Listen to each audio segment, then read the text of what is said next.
Hello guys, இன்னைக்கு நம்ம என்ன பார்க்க போறோம்னா உளுத்தம்பருப்பு சட்னி தான் பார்க்க போறோம். இது தோசைக்கும் நல்லா இருக்கும், சாப்பாட்டுக்கும் நல்லா இருக்கும். எப்படி செய்யலாம் நம்ம பார்க்கலாமா? முதல்ல நம்ம ஒரு கடாயை வச்சுக்கலாம். ஒரு ஸ்பூன் போல எண்ணெய் விட்டுக்கலாம். இன்னைக்கு நான் 1 டம்ளர் உளுத்தம்பருப்பு எடுத்திருக்கேன். ஸோ நல்லா வதக்கிக்கலாம். காரத்துக்கு ஏற்ப மிளகாய் சேர்த்துக்கலாம். நான் இன்னைக்கு 5 மிளகாய் எடுத்திருக்கேன்.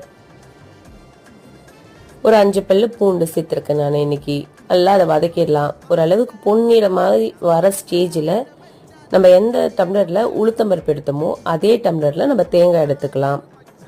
அதே சேர்த்து நல்லா வதக்கிட்டதுக்கப்புறம் தேவைக்கேற்ப உப்பு, கொஞ்சமாக பெருங்காயத்தூள் ஒரு 1/2 ஸ்பூன் சேர்த்துக்கலாங்க.